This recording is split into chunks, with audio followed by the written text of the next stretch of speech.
दुर्योधन को कितना टाइम लगा सर्वनाश होने में? जरा मुझे बताओ, गिन के बताओ। दुर्योधन का सर्वनाश होने में हड़पने के बाद से, जिस दिन दुर्योधन ने हड़पा पांडवों का धन, उस तिथि तारीख से कितना टाइम लगा सर्वनाश होने में? जोर से है? कितना? नहीं, जिस देखो द्रौपदी का चीर हरण हुआ, पांडवों ने जुआ खेला, उस तारीख से पांडव 12 साल के लिए वनवास गए। तो 12 साल वो, 1 वर्ष अज्ञातवास में रहे, 1 वर्ष वो, 13 साल।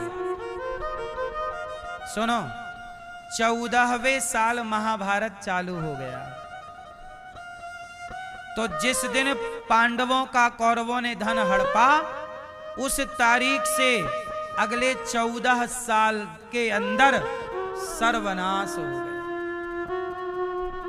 तो यदि तुमने भाई का हड़पा है तो अधिक से अधिक ईश्वर के घर देर है, देर भी 14 साल लग सकते हैं। इससे ज्यादा लगे तो बताना।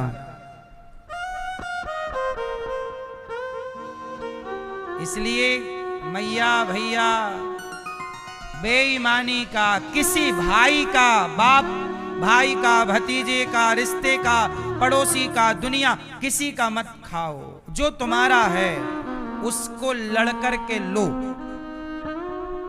उसको कई बार हमें अपने अधिकार के लिए लड़ाई करनी पड़ती है। पांडवों को भी अपने अधिकार की आखिरी में लड़ाई लड़नी पड़ी। अपने अधिकार के लिए लड़ जाओ, पर दूसरे का ना 1 इंच आ जाए तो उसको दे दो, भाई साहब ये मेरा है ही नहीं यार। तुम्हारा कोई कुछ नहीं बिगाड़। तुमने यदि गलत नहीं किया ना, तुम्हारे साथ गलत नहीं हो सकता। तुम्हारे साथ गलत इसलिए हुआ, आज नहीं कल, कल नहीं परसों तुमने किसी के साथ गलत किया था, उसी का दंड तुम्हें मिला है। तुम्हें याद नहीं है, किसी जन्म का हिसाब है। जो किया है जैसी करनी, ईश्वर का न्याय गलत नहीं हो सकता। ईश्वर का न्याय, ईश्वर का न्याय कभी गलत नहीं होता। ईश्वर का जजमेंट कभी गलत नहीं होता। ईश्वर की अदालत बिकती नहीं है। सब्र रखना, सबको देखने मिलेगा।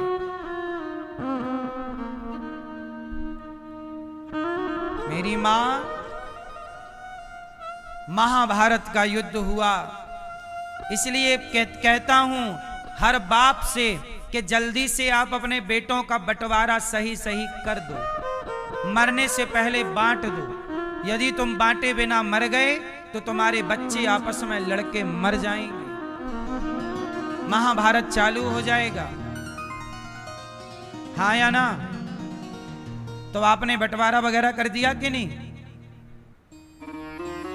आपने? कितने बच्चे हैं आपके? 2। शादी हो गई दोनों की? बांटा नहीं अभी तक? यहां से जाते ही शुरू करना बंटवारा। भाई राजी मर्जी से, ये तुम्हारा, ये तुम्हारा। भाई प्रकृति का नियम है, तुम्हारे मरने के बाद लड़ेंगे। इसलिए सच से मुंह ना मोड़ो।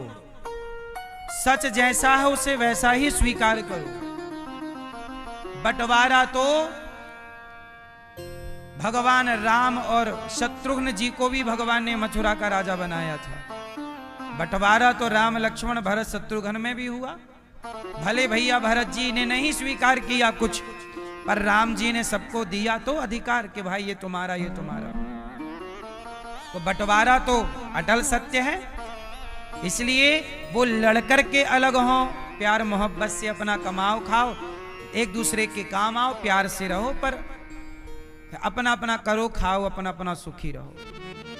सही है गलत की? हम सही कह रहे हैं कि गलत? तो आप अपने बच्चों का बांट के कुछ अपने पास रख लेना, कि जो फिर आपका जिसको मन करे उसको देना, जो आपकी सेवा करे, है ना? मैया और आप लोग भी अपनी बहू से कहती रहना कि मेरे पास 2 किलो सोना है, पीला पीला पीतल ही खरीद लेना, ऊपर से सोने की पानी चढ़वा लेना सोने का, और बहू को दूर से दिखाती रहना ये रहा, ज्यादा बकबक ना कर वरना ये नहीं दूंगी। इसी बहाने बहू ना बादाम का हलवा देती रहेगी, ले बुढ़िया खा।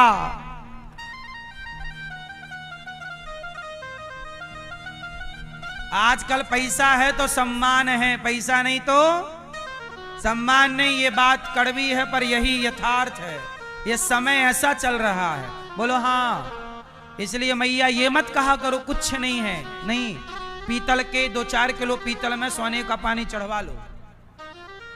अभी 1 साल बाद चढ़वा लेना, भी मोदी जी ने रोका है। 1 साल में करवा ही लेना पर ये काम, 1 साल बाद चढ़वा लेना पानी वानी। मोदी जी से पूछ लेना पानी चढ़वा सकती हूं क्या मोदी जी, पानी वानी चढ़वा ही सकते हो। और बहू को दूर से दिखाना, हाथ न धरने देना, नहीं वो खरोंच के निकाल देगी, कहेगी बुढ़िया बुद्धू बना रही है।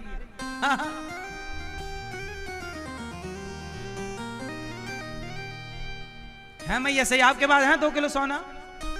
नहीं, वो चश्मा वाली मैया आपने रखी कि नहीं? ओ चश्मा वाली मैया आपने पीली मैया है सोना होना?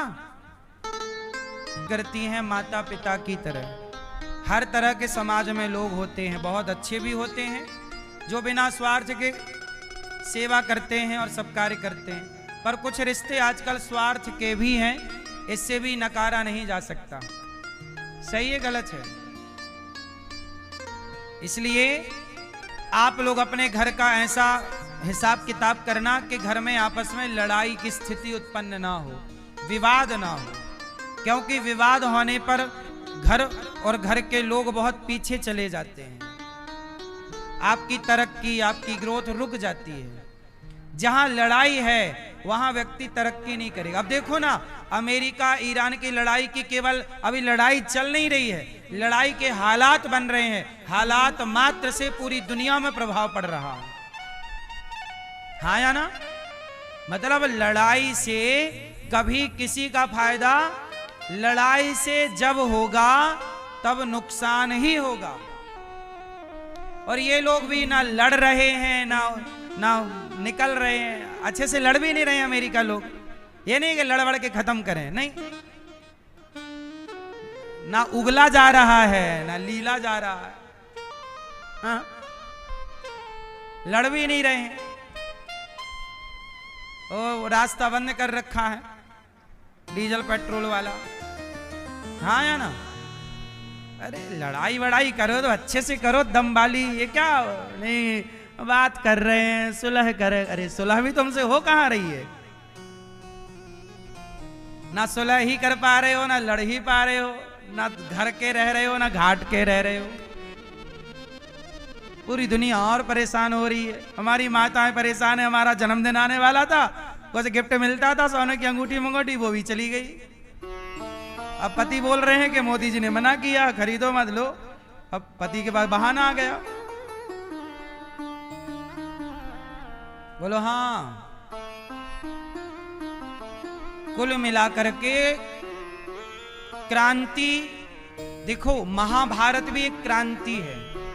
ये बात भी सत्य है कि जब तक क्रांति नहीं होगी तब तक शांति नहीं होगी, क्रांति के बाद ही शांति की स्थापना होती है। यह भी सत्य है, यह भी क्या है? सत्य है। इसलिए हम आपसे कहते हैं आप ना लड़ना, आप अपने घर की क्रांति को बचाओ, घर के महाभारत को टालो। घर के महाभारत को समझदार उलझता नहीं है, समझदार सुलझता है। सुलझा हुआ जीवन होना चाहिए, उलझा हुआ जीवन अच्छा नहीं है। अब क्या हुआ कि महाभारत हुआ और महाभारत में 5 पांडव की जीत और कौरवों की हार हुई, पर गुरु द्रोणाचार्य जी का बेटे ने द्रौपदी के 5 बेटों का सिर काट दिया। 5 बेटों का क्या कर दिया? सिर काट दिया, सिर काट दिया। और पांचों की हत्या कर दी। जब हत्यारे अश्वत्थामा को पकड़कर द्रौपदी के सामने लाया गया तो द्रौपदी से कहा, द्रौपदी ये रहा तुम्हारा पुत्र का हत्यारा, बताओ क्या दंड दें। तब द्रौपदी ने कहा, इसे छोड़ दो, इसे हाँ, इसे क्या करना है, छोड़ दो। क्यों? क्योंकि आज हम देखो द्रौपदी के अंदर क्या है, दया है। कोई हमें कितना भी, इसलिए कहते हैं थोड़ी दया रखो। अच्छा, दया कितनी रखनी चाहिए, किस पर दया करें और किस पर दया ना करें। मोहम्मद गौरी पर पृथ्वीराज ने जरूरत से ज्यादा दया कर ली, बार बार मौका दिया, उसने पकड़ा तो एक बार नहीं छोड़ा। इसलिए दया अति से ज्यादा ना। यदि आपने ज्यादा दया दिखाई तो फिर आप कायर कहलाओगे। क्या कहलाओगे? देखो ना, पाकिस्तान बार बार आतंकवादी भेजता, एक बार ऑपरेशन सिंदूर चला दिया तो चुपचाप बैठ गया। तो ये लोग बातों से नहीं मानते, ये लातों वाले ही हैं। ये लतखोर को लाते चाहिए, इसलिए ये दया के योग्य। इसलिए दया उतनी दिखाओ जितने की जरूरत। जब दया से ना माने तो फिर एक्शन लेना पड़ेगा। इसलिए आप भी दया कीजिए, पर उतनी जितने की जरूरत। जब सामने वाला दया का पात्र ना हो तब फिर दंड देना पड़ेगा। बोलो हाँ। दया, अच्छा ये बताओ, रिश्तों में सबसे ज्यादा दया किसके अंदर होती है? भैया, मैया, ओ मेरी माँ, ओ लाला, ओ विठ्ठल भगवान। काहे खड़े हो प्रभु? बैठ जाओ मालिक। सुनो, ये बताओ, रिश्तों में सबसे ज्यादा दया किसमें होती है? किसमें? मां में दया की सुनो, मां ने जब तुझे ममता दीनी तब तूने मां पहचानी। पर आजकल का बेटा ना दूध की कदर नहीं जानता। मां के दूध की इज्जत आज की औलाद करना नहीं जानती। हाँ, माने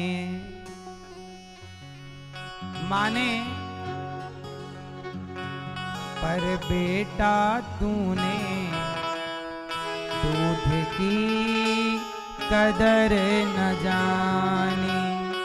पर बेटा तूने दूध की कदर न जान। माँ ने जब तुझे ममता दीनी तब तूने माँ जानी। माँ ने जब तुझे दूध पिलाया तब तूने माँ पहचानी। पर बेटा तूने दूध की कदर न जानी। पर बेटा तूने दूध की कदर न जानी। माँ भगवान है, बेटा भूल गया है अपने कर्तव्य। कुछ बेटों की हम बात कर रहे हैं, सबकी नहीं। जो सेवा कर रहे हैं ऐसे बेटों को हम प्रणाम करते हैं। 9 महीने तुझे गर्भ में रखा, सुख दुख सारे झेले। मन में माँ भूली न समाए जब तू गोद में खेले। मन में माँ भूली न समाए जब तू गोद में खेले। गोद खिलाए लोरी सुनाए हो, गोद खिलाए लोरी गाए, कभी सुनाए कहानी। पर बेटा गाए धूम धाम से शादी कीन्ही, दुल्हन घर में आए। दुल्हन आई,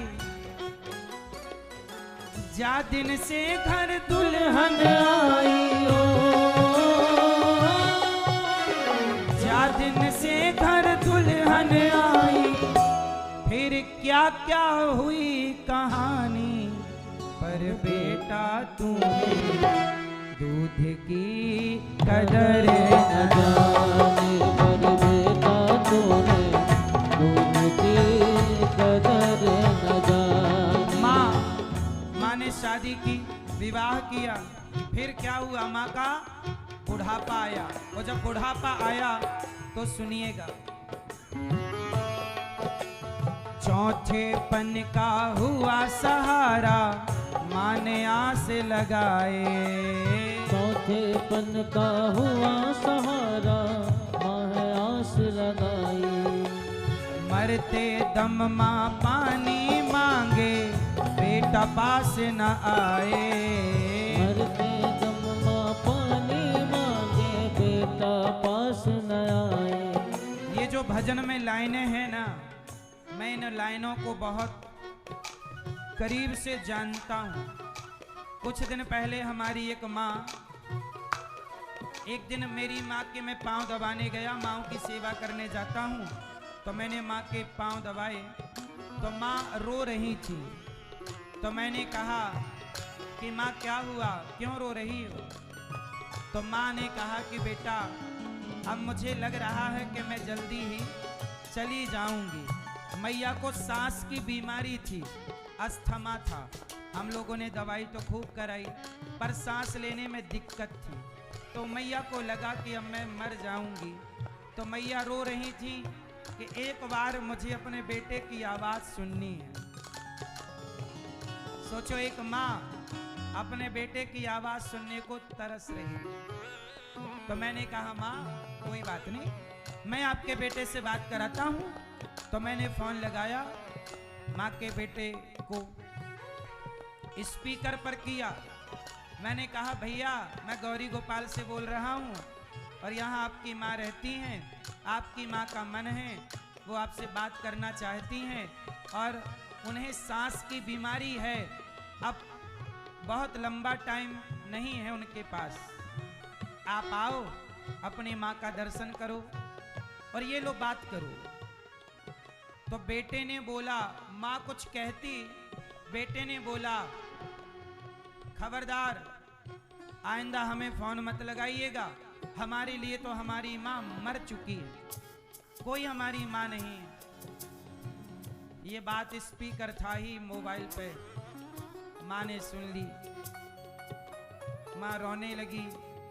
मैंने माँ को कहा माँ ये संसार के रिश्ते हैं, ये संसार के रिश्ते संसार तक के ही साथी हैं और कुछ रिश्ते तो यहाँ भी साथी नहीं बनते, यहाँ भी साथ नहीं देते। माँ अब तुम अपने इस बेटे से मन हटाओ और भगवान में मन लगाओ। देखो ना बेटे ने कह दिया कि माँ तो मेरे लिए मर गई है, और माँ की इच्छा क्या थी, बेटे की आवाज़ सुननी थी, थोड़ी बात करने की। पर बेटे के पास इतना भी सहूर नहीं था, इतनी भी समझ नहीं थी कि माँ, अरे किसी माँ का बेटा गूंगा होता है ना, गूंगा, तो माँ भगवान के पास जा जा के कहती भगवान मेरा बेटा बोलने लग जाए, गूंगा है बोलने, हे भगवान मेरा बेटा बोलने। किसी का बेटा ना बोले तो उसकी माँ रोती है, हे भगवान मेरा बेटा बोलने, हे डॉक्टर साहब मेरा बेटे बोलने लग जाए, ऐसी दवाई करो। वही माँ जिस बेटे को बुलाती है, वही बेटा बड़ा होके अपनी माँ को चुप करा देता, चुप रहो। ये कौन सी समझदारी है, ये कौन सी शिक्षा है आपकी? अपनी जननी अपनी माँ का दर्द ना समझ पाए, तुम क्या समझो?